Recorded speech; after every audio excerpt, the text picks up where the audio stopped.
least introduce yourself to Chapter 7, which talks about costs.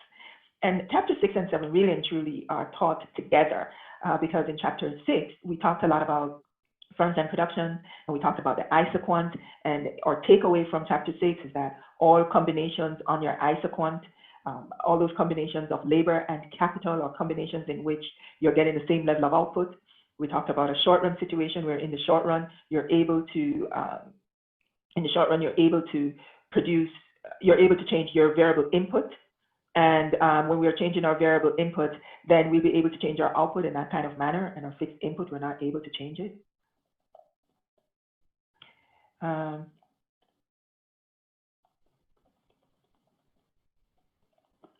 So when we talk about, and then in the long run, you're able to vary your labor and your capital. And when you're varying your labor and your capital, from that situation, we'll be able to produce our same level of output, but we're producing our same level of output with using different labor and capital. But the idea that you have your short run and your long run situation, we can also apply it into talking about our costs. And one of the things that I want to bring out to you is that, you know, or the transition over into costs, is that when you think about your output, if there was no price attached to the input used to produce that level of output, and if you didn't have a budget in terms of, you know, a fixed amount of money that you have to spend to produce a given, to produce your output, like you have a budget that you use to buy your inputs, your labor, and your capital. If we didn't have a budget, and if we didn't have prices on these inputs, then of course, as firms, we would want to go off into oblivion, and we would want to produce as much as we could potentially produce. And we want to produce the most and the maximum, and off into oblivion, just producing and producing and producing, because then it wouldn't matter to us if we sold everything or not, because there's no cost associated with our producing it. But we know that in reality, there is a cost associated with producing our goods and services. And so this is the importance of what we're looking at right here when we're going to talk about costs.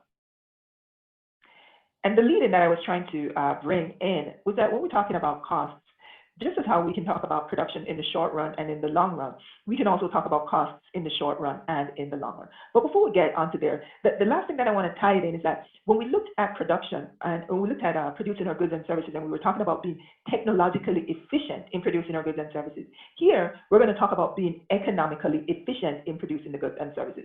So the firm is now going to be, the firm is essentially using this two-step procedure in trying to determine how much to produce, right? So they're going to care about first the production process in trying to figure out the labor and capital combination that will allow them to produce that level of output technologically efficiently, right? So you're using your labor and your capital in the most efficient way to produce your given level of output, that's technological efficiency. But now we're going to talk about being economically efficient. And being economically efficient involves choosing a process.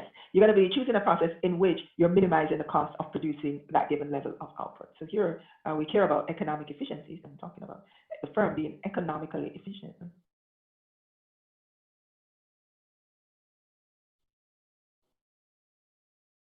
And so what I'm saying here is that the firm is actually minimizing the cost. The firm is actually minimizing the cost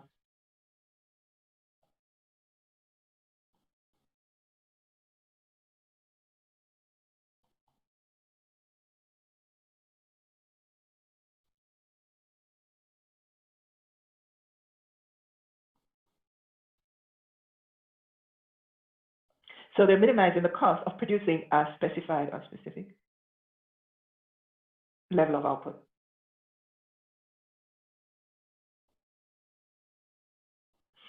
So if you think back to what we just finished looking at, like I'm saying, we just finished looking at a situation where you have your isoquants, and there are different combinations of labor and capital that will allow you to produce a particular level of output. So when you look at your isoquants, there are different, I can say recall right here. When you look at your isoquant, this is your labor, this is your capital. Then you have different combination levels. Let's say that's A, let's say that's B, and let's say that's C. That will produce a particular level of output. Let's say Q is equal to 200 units. So we're saying that there are different levels of labor and capital that can produce a particular level of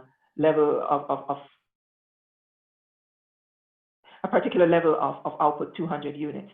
And so A, B, and C are technologically efficient ways of producing Q equal to 200. So I can say here that A, B, and C are technologically efficient ways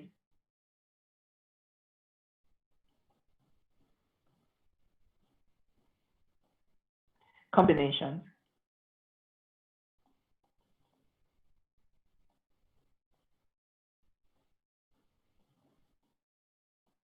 that can produce Q equal 200.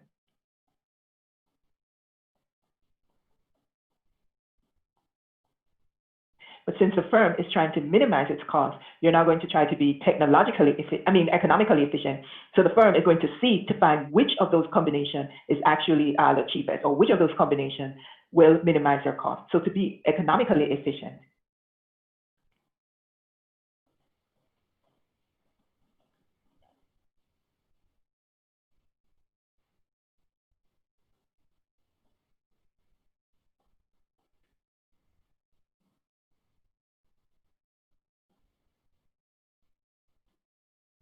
Or I should say the firm chooses. I shouldn't say they look for, I should say the firm chooses the combination that minimizes their cost.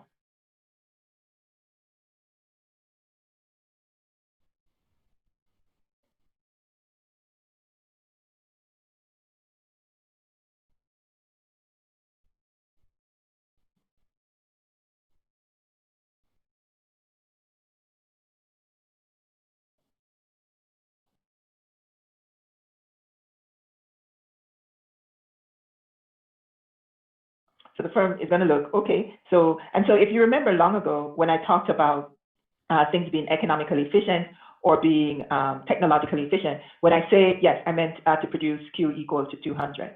When I say that the firm is being technologically efficient, I said that it was a necessary condition for profit maximization, but it's not a sufficient condition. So the idea is not only are you using your resources in a technologically efficient way, but you also have to be using it in an economically efficient way. So it does exist. The situation is that there are many technologically efficient combinations, but now to be economically efficient, you definitely want to choose the one that's economically efficient. So being economically efficient is your sufficient condition.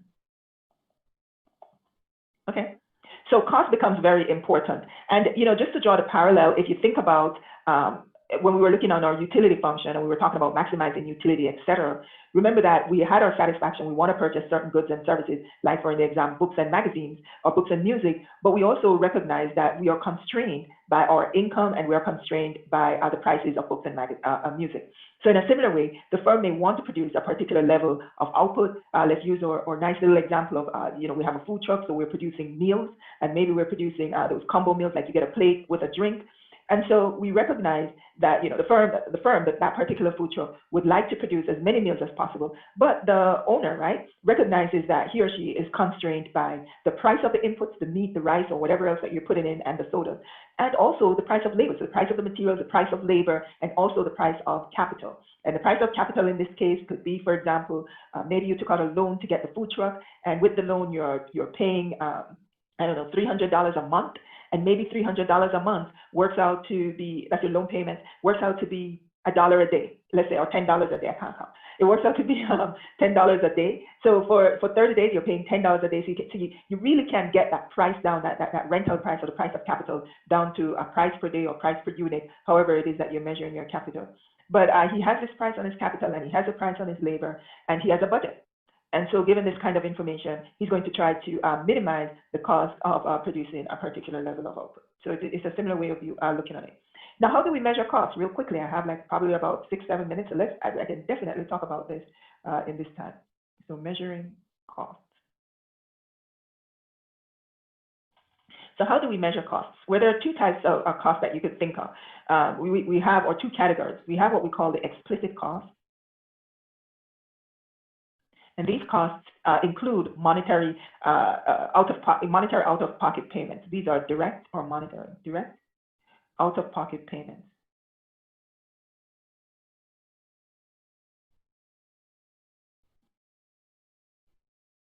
Some textbooks will tell us that these are monetary payments. So you see this coming out, right? If you have your food truck and you hire somebody to work the morning shift, a worker, then you see yourself paying that worker a certain amount of money per week, right? Those are wages. You see yourself paying the worker that wages.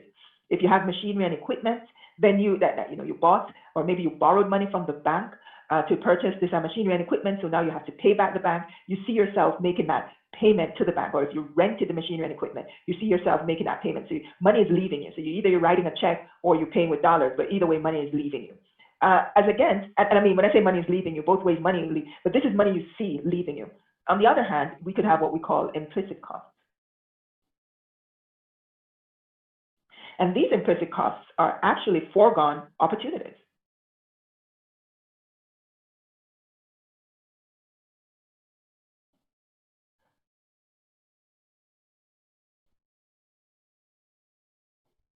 These are foregone opportunities, and these foregone opportunities are usually associated with the owner of the business.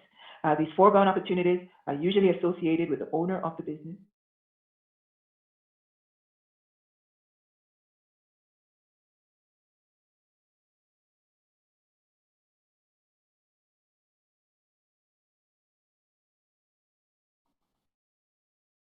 And these costs, these foregone opportunities, usually come in as foregone time, foregone capital, or foregone financial capital. So whether it's a physical, it's really foregone labor and capital, since those are our main inputs, right? It's either labor or capital.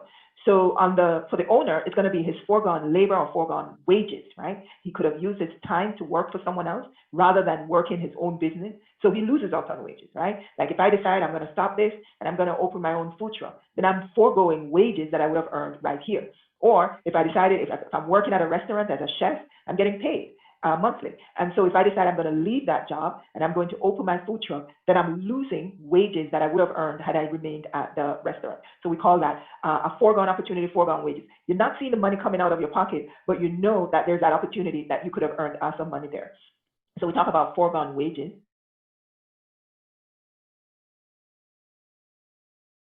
And this is associated with the owner's time, or better yet, his labor. It's associated with the owner's labor, if you will. The other thing is, yes, to answer the question, yes, it is also considered as an opportunity cost, and that's exactly where I'm going to for my closer. So you could have foregone wages, you could have foregone interest, and this interest could, basically it is the cost of capital.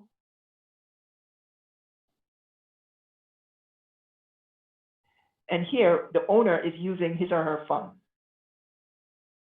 right? As you would hear some people would tell you, if you're going to open your own business, borrow the money. So because, if you use your own money, wherever you're taking your money from, maybe I'm taking my money from some CD that I have an extremely fantastic rate of 0.9%. And so here I am, I decide I'm going to cash out my CD, I'm going to use that money, and I'm going to use it into my business, whether it is to purchase the truck or whether it is to purchase the oven or whatever other machinery or equipment I'm using in this new business. So what? I need to recognize that I'm losing interest on that particular amount of money that I moved from an interest-bearing account or wherever else it was. And so once again, it's not like I'm seeing that money leaving my pocket, but I do recognize that it is a foregone opportunity, it is a foregone interest. And then if I use my own equipment, there is a foregone rent, if you will, use of your own equipment.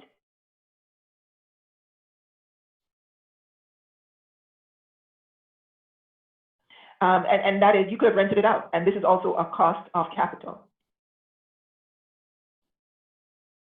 If I have my own machinery and equipment that I'm using in the business, then if I can use it in my business, I could then, of course, rent it out to someone else to use in their business, and I could have gotten money from that. So there's that foregone opportunity, that foregone rent there. But also implicit in it, especially if you're using something like your own vehicle, like you're an Uber driver, and you're using your own vehicle to transport individuals up and down, there's that also hidden cost, which we call our economic depreciation, right? That by using your vehicle more often than usual, your vehicle may depreciate quicker than it would if you weren't using it in the business. And so that is also a cost to you operating your business and using your vehicle. So all of these, your implicit plus your explicit costs, will become your opportunity cost. So just as a question asked me, when we are talking about your costs, we care about opportunity costs, and this includes implicit and explicit costs.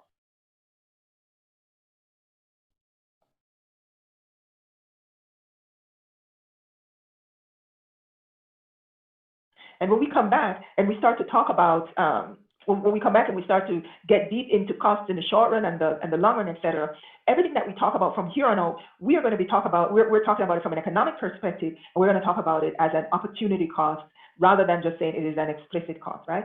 So later, when we meet up tomorrow, I can get a little bit deeper in talking about understanding it being an opportunity cost when we look at the cost of our inputs, labor, and capital.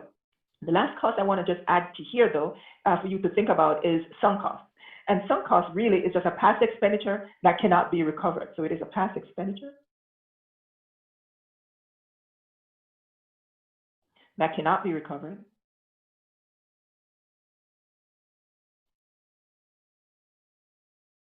And in this case, to realize why am I bringing it up, that your sunk cost is not included in your opportunity cost.